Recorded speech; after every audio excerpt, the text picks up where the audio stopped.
Welcome to Finding Zen with Michael Pottern, where everyday moments become sacred.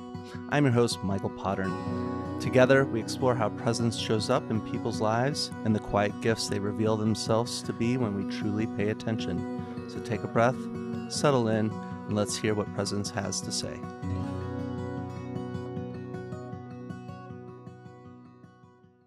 So before we get started, I'm Jeremy Nickel. I'm going to talk about technology and spirituality and AI and psychedelics. And I know sometimes when you hear someone use those words together, you just turn off your brain. And I totally get it.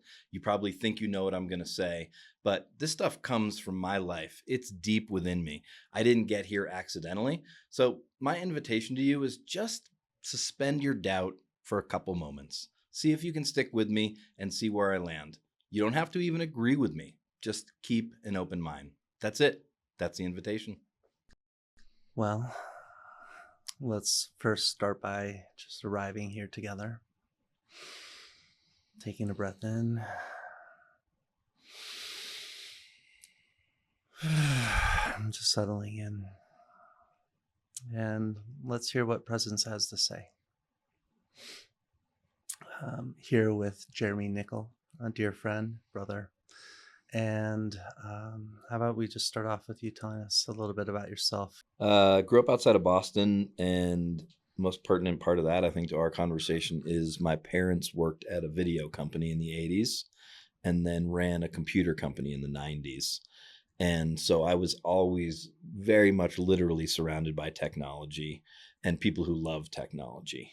And when I was a little kid, it meant climbing around the rafters of the Boston Garden as they were setting up satellite uplinks.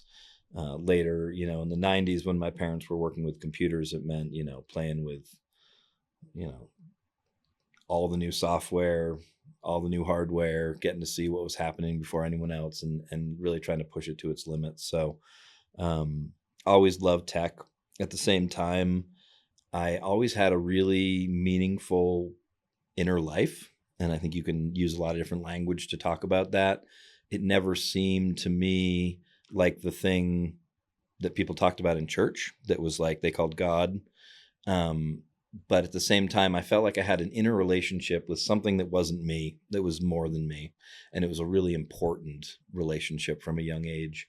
And so those two themes have been with me for a long time, a rich spiritual curiosity and a real love of technology. And I think I fell for the idea early on that they were somehow opposing forces, spirituality and religion opposing technology and science.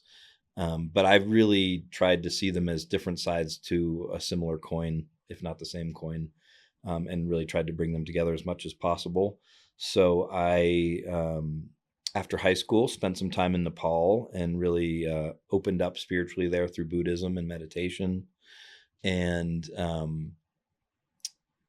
ended up after college going to seminary and becoming an ordained Unitarian minister and spent a good almost decade serving congregations. Unitarian Universalism is a really interfaith, no faith kind of community, really beautiful people there.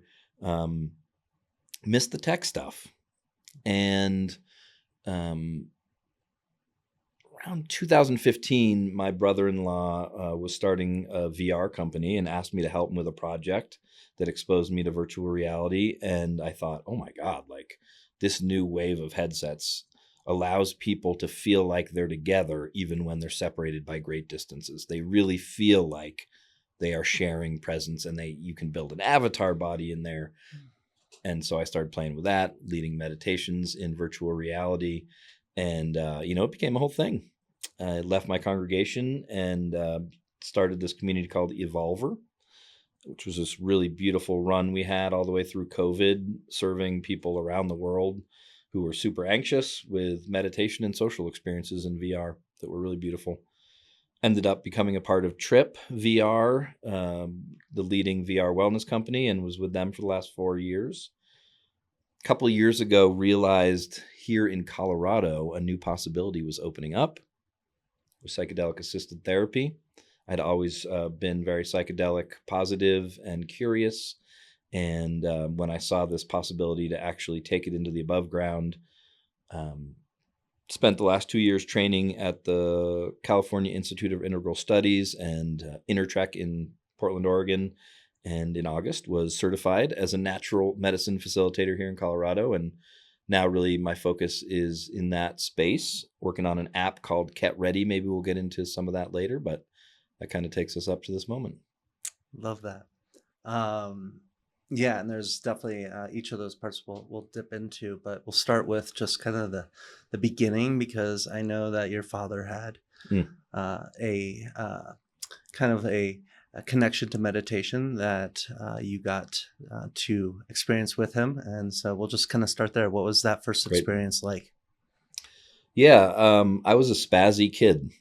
You know, just full of energy. I mean, age appropriately spazzy, but spazzy nonetheless. And I think in my dad's earnest effort to help me find stillness in my body, started to teach me body scan meditation at night when I was trying to settle down to go to bed. And I think he saw it was really useful to me, and continued to kind of seed me with, it wasn't like he was, in some mentor program with me or anything, but just teach me about meditation at a pretty young age and give me an idea of the different ins and outs. And that was really important for that spazzy kid to find. Mm. And then that kind of obviously got you into religion, and that really became, I think, a meaningful part to start to see where people could be supported through being witnessed. And I think that's kind of the foundation of any psychedelic facilitator is Yes. holding that space. And so what a great foundation to then layer in these other things. And then going into the VR side of things, I've had the fortitude of getting to experience some of the things and really be an early adopter of some of the specific one of the overview effect that you helped create. Tell us a little bit about that and just what the overview effect is. Yeah. So my dad, one of his really close friends from college, his name is Frank White. He is the originator of that term, overview effect. And in the 80s, when he would be hanging out at our house, he'd be talking about this book he was working on. He was interviewing astronauts from all the world's space programs. And he talked about this idea that when they went up to outer space and looked back down at Earth, something changed in them. They went up as a Russian or as an American or as a Chinese person, and they came down as a citizen of planet Earth, and maybe even more than a citizen of planet Earth, like a part of the system of planet Earth. To call yourself a citizen is to still remove yourself from the system a bit, but the overview effect makes you realize that there is something so much larger than you going on. Mm. And you feel this kind of, at the same time, insignificance and at the same time significance that's extremely powerful. And yeah, people come back absolutely changed by it. And so it's been one of the spiritual technologies that I love to play with throughout my development. And originally that was just leading people on guided meditations where I asked them to imagine themselves floating up from the surface of planet Earth all the way eventually up to, the height of the International Space Station, looking down at Earth, trying to imagine that feeling of awe and oneness. But then tech started to say, like, hey, maybe you can tell this story in a more robust way, right? So I worked with really neat artists. We did a couple iterations over time. And the one that I think you're familiar with, and that was our greatest version, was made by Shushu and Nico. It's still in VR chat if you want to check it out. It's called The Overview Effect. And you travel with dozens of other people in avatar bodies through the journey I just described and end up looking down at this gorgeous Earth. And is it the same as being an astronaut? I'm sure it's not. I hope to be able to give you a direct comparison one day, but I think it gives you a percentage of that experience, a real percentage of that experience. So it's been a meaningful journey that we've taken thousands and thousands of people on. Well, and what I love about that is, I have a foundation in transcendental meditation, and the Maharishi has this kind of theory of the Maharishi effect, that if enough people are meditating Right.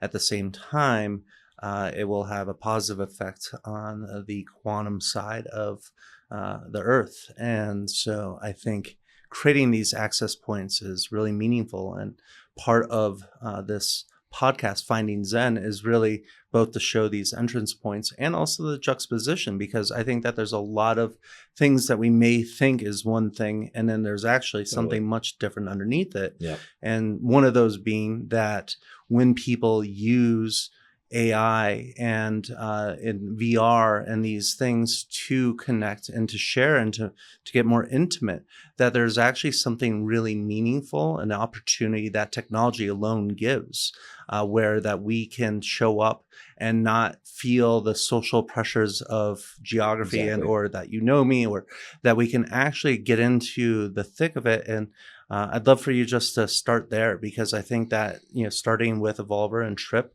that gave you that initial palette. That's right. Yeah, so I'll start with the VR and move to AI, but I think they're really related. And you're absolutely right. It's the obvious thing that technology separates us, and that is absolutely true. I got a 14-year-old kid, and I see what it means for her to, have a cell phone at this age, and that's all real.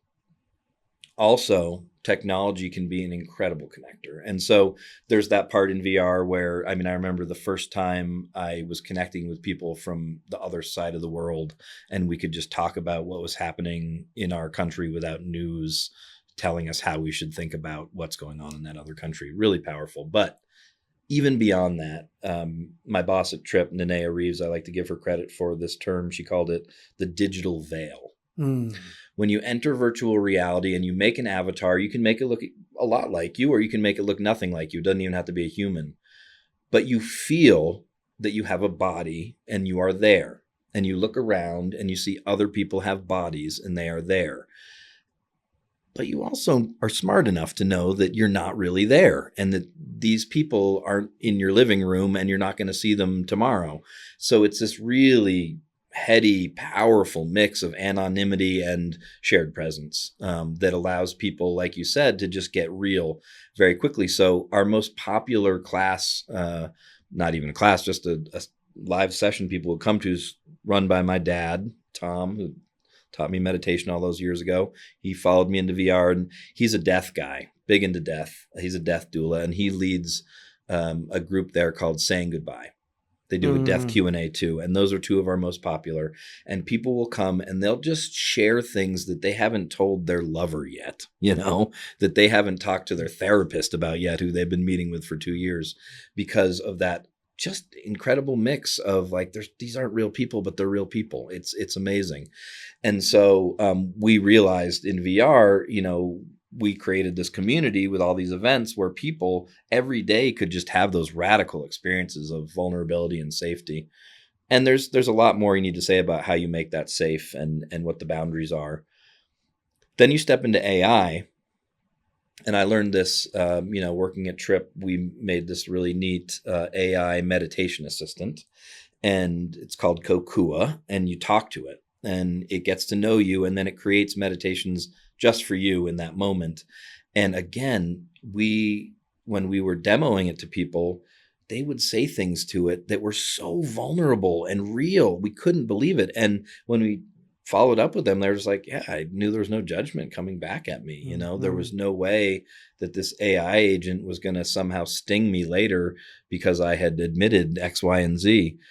So I was just honest and vulnerable and real. And that's amazing. That's extremely powerful. And then at scale, therapy is amazing. I'm a big believer in talk therapy, but it is not cheap. And even if you got insurance, it's not necessarily accessible.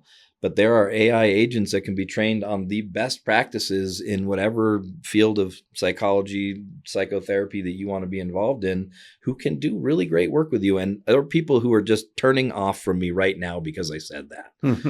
But it's true, nonetheless. And so people have a little context because not everybody's even gotten into VR. I think it was perceived maybe as a fad initially, and now we're starting to see the deeper parts of it that can actually create more possibility. And I think the pandemic, of course, Yes. supported a lot of that, where fitness and Yep. mental health really can be this unique place, because I've experienced it myself, where you really do feel like you're there and the mind doesn't know any difference. So if we can create these non-ordinary states, what is the programming that we're putting back in there? So I would love for you just to walk through some the overview effect experience, just so we can have a little palette of what that actually feels and seems, the senses of it. It's magic. Yeah. I mean, so, you've already created an avatar for yourself. And like I said, you've decided to make that either really realistic or just totally bizarre. And you can be a walking orange if you want to be, or a dragon, or, you. So you come into this space and you walk around it. I mean, you feel like you're walking around in VR. You're, moving your body through space. And Shushu and Nico are just the most incredible visual artists in virtual reality. So they've made this arrival point that just feels magical. And, we always think like, let's make stuff you can't do in real life. So it doesn't look like anything that you've been in before. You walk into this giant room, and there's 4 walls around it, and there's little circles on the ground that you think, yeah, that's a place for me. That little circle is my little place. It's my home. So you go into there, and there's one leader up front, usually me for the overview effect. And, we start just by checking in with each other. I really like people to know who they're in the room with physically. So they hear people say like, hey, I'm Jeremy. I'm in Boulder, Colorado today. And, I'm feeling happy because my daughter just found out she made the school play. But then they hear from people who are in France and, in Morocco and in China and just all over the world. Quite literally, you are with a group already from around the world. So then we invite everyone outside. They don't have to move. We just move those walls out because we're in VR. And then we're hovering just a little bit above a city. You can just see there's kind of like the tops of buildings underneath you.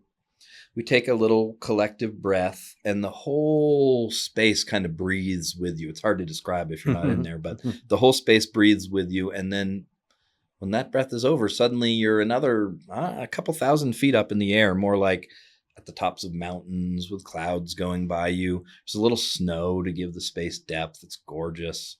And we do a little meditation there, just imagining ourselves hanging in the air, thousands of feet above it. Take another collective breath and actually stare into the sun, which you don't do that in real life, but in VR, it's okay. The sun slowly grows until it takes the whole space into light and then resolves into this beautiful scene where you are now up in the inky darkness of outer space with this beautiful Earth in front of you, slowly spinning. And you can see the clouds down there and, the edges of all the continents. We really intentionally don't have any lines on the map between countries. And we do an overview effect meditation where we really do some perspective shifting and then really do a meta meditation on loving kindness, showering the earth with our group love. And it kind of ends with this beautiful light shooting into the earth and then out of it as it just kind of surrounds everything. And then we just hang out for a while.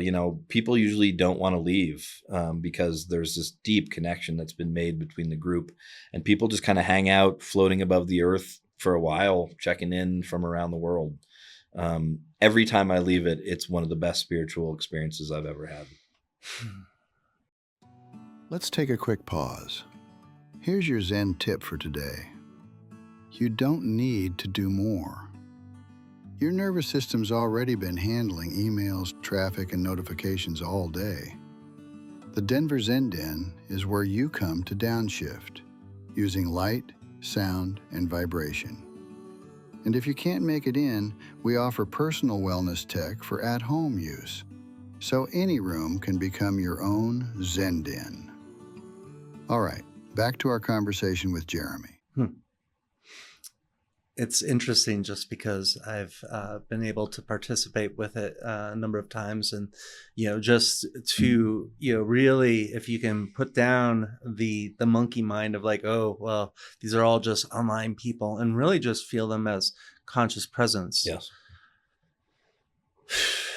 There's just something so different than I think what is perceived as these game systems Right. or VR or even technology. I know that breath work before the pandemic, most facilitators would say never would do breath work virtually. And how many more people that they were able to Yes. really reach when they started to do that, and to actually give people accessibility, not only because they could access it through the virtual, but that they felt safe. They were in their own environment. Yes. I love, when we can have transformation without the travel, because often that's just not a reality. You also brought up, your father and the work that he does with death as a death doula. And I know that there was even an opportunity where somebody was in VR when they were making that transition. And what I'd love to just kind of explore is, the connection, both, for the person that was passing and for the loved ones, to again put down the monkey mind of like, oh, I'm not there, so I'm not feeling this. And really what we need to start realizing is that we are connected, even if we're not on a screen, even if we're not digitally connected, that there is still this even connection and presence that can be felt without any other connection. Can you Yes. speak to that a little bit? Yeah, well, I mean, it proves everything that we wanted to believe about human connection, right? You're just so aware of the fact that the spatialness doesn't matter anymore. It just lays it bare. You are so intimately connected in a way that you feel like you could reach out and touch these people. And so, yeah, in our community, all of the things happened and happen still that happen in any spiritual community. People have met and dated and fallen in love and broken up and gotten married. And we have had people die, and we've gone through divorces and cancer and job loss. It's just a group of people who love each other and support each other and are intimately connected by mind, energy, and spirit at all times. And, this, I often say, technology reveals truths that we couldn't see before. Humans could always fly. You just had to wrap an airplane around them. And that's really complicated to do. We were always deeply connected, but virtual reality just really helps show us how true that is. The young man who died with our community in virtual reality, those were his people.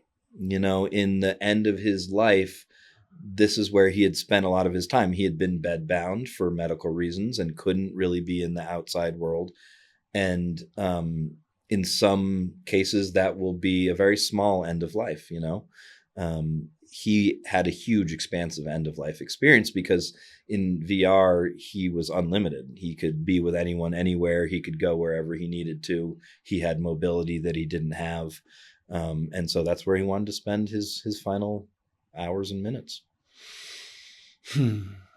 Well, just honoring that you're able to help create a container for that is truly unique. And the other part that feels just alive is that it's not just people who are bedbound. I mean, how many people do we know that you think are high functioning everything? Yeah. And we'll have different guests throughout the season of the podcast, from veterans to frontline workers to artists and musicians, that you think, have this certain thing put together, and how much might be underneath the surface of what they're really trying to deal with. And that does lead us into, safety component that you also mentioned.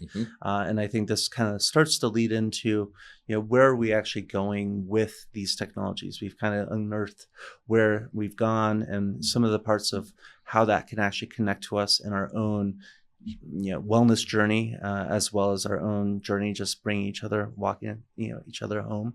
But let's just kind of, where are we at with the climate of the psychedelic renaissance? It's an exciting time. It's a weird time. A lot of tension between, like the plant medicine indigenous community and the clinical psychedelic community. And I think that bears a lot of watching to see how that plays out. On the one hand, it's fabulous that ketamine is available through insurance and Medicare and Medicaid, just in terms of there's some real power in that medicine, and suddenly it's available to a whole lot of people who really will benefit from it. But also, once it's on insurance, it gets weird, man, and they tell you exactly how to do it and what you can bill for and what you can't. And I'm a huge believer in preparation and integration, that they're, the other two legs of the stool from the medicine journey itself. And because of what insurance dictates, a lot of ketamine clinics don't do much or any of that. So that's a bummer. But the fact that it's even accessible to people, I mean, the cases that I've seen and heard of healing from, deep PTSD, untreatable depression, it's amazing. Psilocybin is only legal here in Oregon, and I think maybe New Mexico, like just got over the line maybe. And it's going to be coming to a lot more states. It may be one of the few places that this current federal administration overlaps with my values at all. They are somewhat open to psychedelic therapy. So there could be some movement with MDMA and psilocybin, over the next 3 years. And again, it's like there's positives and there's negatives to all that, Because I'm now certified in Colorado, I have to do everything legally. It's expensive to do everything legally. Mm-hmm. So to see me cost $3,000 kind of minimum, that's crazy. That's way more money than I should ever have to charge someone to have access to this medicine. So there's still a lot of stuff to work out. But I would say I am shocked to find, I thought, cannabis would be legalized in my lifetime. That wasn't a big surprise. I did not expect psychedelics to be where they are now.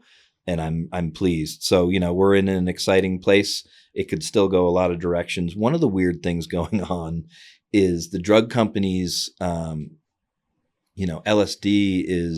fell out of patent a long time ago.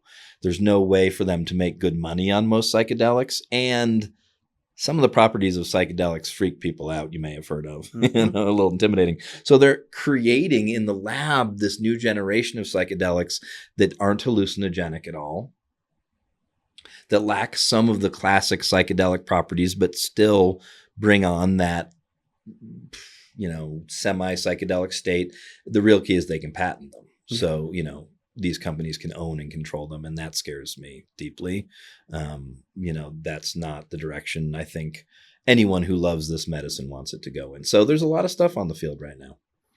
Yeah. We're seeing a lot with the Zen Den, our brick and mortar in Denver, in exploring our work as a support tool for specifically ketamine clinics, as preparation, integration, or even just discovery. Is this something that Yes. I want to maybe do? There's so much, I think excitement on our side about where this, our offerings can really be a nice wraparound.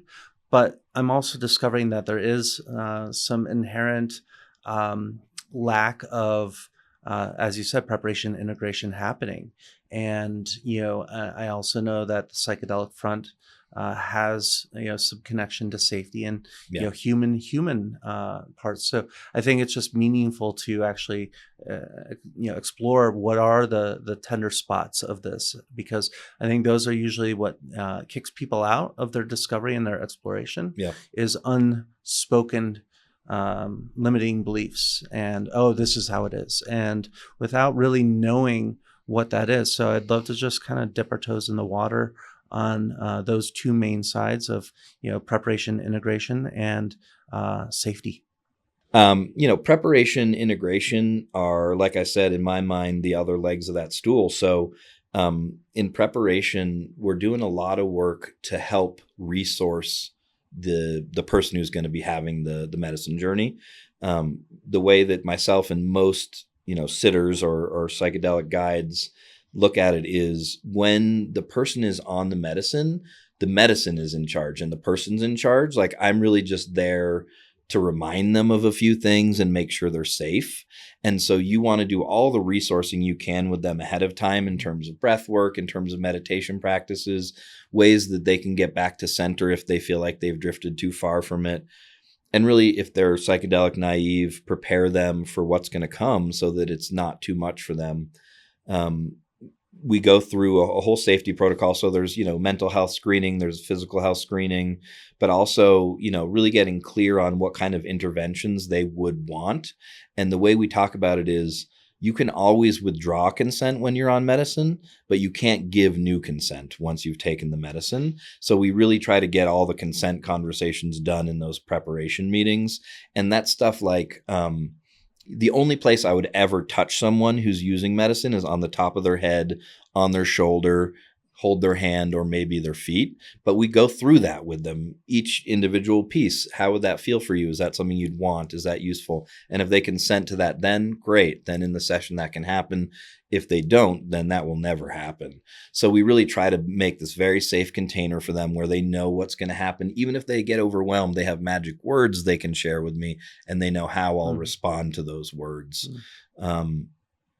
And like I said, my number one goal in the prep phase is the inner resourcing. We want them to be ready. So one of the slightly controversial things I'll say today is, I don't think the medicine knows. A lot of people think that the medicine knows, and I'm not psychic, so I don't actually know that I'm right about this. But my hunch is the medicine is like an incredible intelligence steroid, and you know what you need. You know what you need to see and hear and feel and think about. And so when you, in my case, the medicine that I work with is psilocybin. And so when you take the psilocybin, within 20 minutes, you're getting this incredible natural boost of human intelligence. And the things that we've talked about in preparation, the intentions we've set, the mantra we've created for you, the images we've looked at, they're all about aiming, like an arrow in the middle of your head at those things, so that when that intelligence is unleashed, that's where it goes. We can't control that. It might go somewhere else. It could. And oftentimes it does, but it goes where you need it to, really. It goes where it needs it. And I don't think that's because necessarily the mushrooms know. I think you do, and you're now on this incredible brain steroid. So the prep is all about getting that, just perfect so that your medicine journey can really be yours. In the journey itself, the first 2 to 4 hours, we're really hoping you are reclined comfortably on a couch with maybe a blanket on you. We've created a playlist for you of music that is completely not familiar to you, and you'll be in headphones and you'll have an eye shade on, because we really want, like I love going out into the woods and staring at leaves and sunlight and people and butterflies when I'm using medicine. But the goal of psychedelic-assisted therapy is what's going on between your ears. And so we want all of that amazing energy to be focused right there, so that you can talk to the people you need to talk to and say the things you need to say and see the things you need to see.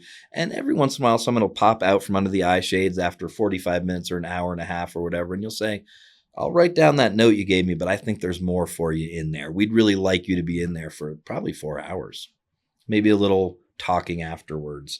But then really the integration phase starts as soon as the medicine journey is over. And we use all kinds of fun techniques, drawing and journaling and somatic games to really draw out the juice, of what you experienced during that medicine journey. It's obvious what you need to do with your life when the medicine is alive with you.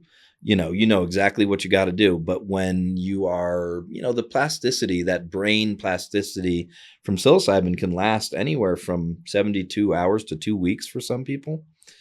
But it goes away and you get back to your normal brain chemical, and it's really easy to fall back into old patterns again if you don't do really intentional integration work with, what came out of that. So then for a number of sessions after the medicine journey, that's our focus. How do we help you take those incredible things you figured out and really put them into action in your life in a sustainable way? And we've talked about that 30-day rule where, it's real. I mean, we've got science behind it. Like, it's not just that the medicine helps with plasticity, but if you keep working on the same new patterns for a month, things start to lay down new tracks in your brain also, and you start to feel like it's a natural thing to do. So we really want to be intentionally focused for at least a month in that integration phase. Yeah, that's usually my favorite part, because if you can also make it a pull forward, not just homework that I have to do, if it can be exciting, novel, I think that there's ways that we'll continue to create opportunities, and again, especially technology enhanced, Yep. whether it's the Zen Den technology, whether it's VR technology, whether it's, even just a really great AI bot that can like actually have conversations with me in ways that also is tracking the 5 other conversations. I mean, there's just so much opportunity, but I, really try to prepare myself, especially when I'm going into ceremony, to just say, here's the chessboard, here's the 5 moves that maybe are alive, maybe not. Yep. But if I kind of have that like general conversation and say, and I now release and surrender, Right. and you will bring it wherever you would like. There seems to be at least some foundation of going down the right path or in the right direction. And I like to think of it as bumper rails, like when I go I bowling, like just that. that Yeah. Right. I'm going to hit some bowling pins, but I don't know that I need to get a strike. And I don't know if one pin actually might really be the thing that is going to move the needle in other Oh, that's ways. beautiful. I love that metaphor for a lot of reasons. I hate when the stuff becomes competitive or like, a specific outcome is the only outcome that's acceptable. All that stuff just doesn't help it. And so I love that idea of like, I'm going to hit a pin or two at least. Yeah. And that's going to be what I needed to do. Yeah. And then that still keeps that childlike play. Totally. That I didn't, there's no, when you're on the playground, you didn't come back and say, oh, I lost today. I mean, maybe when you're in the structured games, Right. but like when you're just playing, you're just playing. Just playing. Yes. And the other part that really felt alive from your share is the palette, really creating this texture, I love the peak side of the experience, but also what do we do in that last hour where you're like, am I out of it? Am I not? Right. Well, if you stay curious, often you can usually, stir up a breath or two more of the conversation. And Yes. that's usually where I find some of the best juice, and some of the best parts of, my friendship conversations are in that last little part where we're about to get off. And it's just like, hey, wanted to check in on this one thing, or whatever that might be. Dude, that is so right on. And that's it. Yeah. Those magic little ending things that seem like throwaway lines that end up being like the next important place that you got to go chew on. I know exactly what you mean. Yeah. And so I'm curious with your new company that you're also launching, as well as your facilitation pathway, but SomaQuest. SomaQuest. Yes. I just, like I said, I can't stop thinking about tech in whatever space I'm in. So as I was in the training programs, there was a number of people in the program with me who were leading ketamine clinics. And the more I learned, I went in not a big fan of ketamine. I only knew it from friends of mine in the 90s and early 2000s who were falling in K-holes. And, I didn't see it as a therapy thing at all. I didn't get it. At the right dose, in the right context, it's incredibly powerful. So really what I've found is that, there was this amazing thing happening where there were ketamine clinics sprouting up all over the place. It's like $1 billion industry in America now. And most of them are not honoring those other 2 legs of the stool at all. So they're giving you like a PDF about what preparation and integration are or something, and if you have a whole lot more money, maybe you can see a therapist for an hour. So the idea was, can I create a tool that is extremely accessible, extremely affordable, and high value, high quality. And so, I started training some AI bots to see what I could do, and was amazed at what was possible there. I had all these, when you're training AI, the thing you need is material. And I, through the program, had from the curriculum, endless perfect material to train these bots on. And so I've created, I think, really amazing AI guides, each one who's focused on a different aspect of the, preparation or integration process. So, basically this is what the flow looks like. You go find your local clinic. Your local clinic says, great, you're a perfect candidate for ketamine. You're going to have a medicine journey on December 12th. In the meantime, we're going to sign you up for this app called Ket Ready. And you're going to spend, 20 minutes each day for the next 4 days checking in with a guide on this app, and they're going to help prepare you for your journey. Then once your journey's over, you're going to do the same thing again with that app, and it's going to help you integrate that journey. And so you meet with this series of different guides who each one has a different personality, but their number one goal is to help you really be ready, or whatever it is they're trained to do. And they've got safety rails. They will not leave their little area of expertise. Even if you just beg them for a recipe for your, favorite turkey stuffing, they're going to be there. So it's really affordable and kind of fills in where, most humans can't afford to really get high quality prep and integration. And, at the end of your preparation journey, it creates a little PDF of all your, safety goals, of your mantra, of the themes that you've been journaling about. And you can hand that right off to the clinic so they know who you are at a much deeper level and how they can work with you. So that's at ketready.com is where our beta test is if you want to check it out. One final question I have that I like to just always kind of, what's been a place that you've seen this concept of what, like, the word I'm looking for is serenity, but where in everyday life, where could people find a little bit more Zen and a little bit more of that place? Just looking at your own life, you have a daughter, and is there ways that we can just remind the present day to bring a little bit more empathy there? I guess I would tell you, it doesn't happen accidentally. I literally block off spots on my calendar, that say space. The world will gobble you up. And so you literally need to, however you schedule your life, put in real blocks that are self-care blocks. And, for me, that's going to live music a lot. That's where I find my Zen often. But that doesn't happen if I don't, really intentionally make sure it does and block off the time for it. So both me and my wife put in our calendars big blocks of real time that we treat just as important as any meeting or any, doctor's appointment, that are for us, self-care, And so give yourself the credit that you deserve that, and literally schedule it into your life. And I don't know what it is for you. It's going to be a million different things for a million different people. What you need for the Zen. You're just not giving yourself the time for it. Like I said, it just doesn't magically happen. So you got to be intentional about it. So if I had to give you any last piece of advice, I'd say take out your smartphone right now, pull up your calendar, and pick 2 blocks of at least 2 hours over the next week where you're just going to do exactly what you need to do. And I love that because, for me, the word Zen is really, what does it need to mean to you? It's not this defined thing. And I think that often, especially with a retreat or even taking time for self-care, we have projections of what that needs to look like.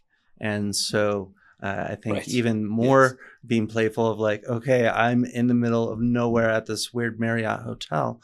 What's one thing that I could do to go find a little piece of that? Yep. Because once you touch into it, you do have I can feel in my body, you have access to the whole VR world just in your own brain and your own energy field.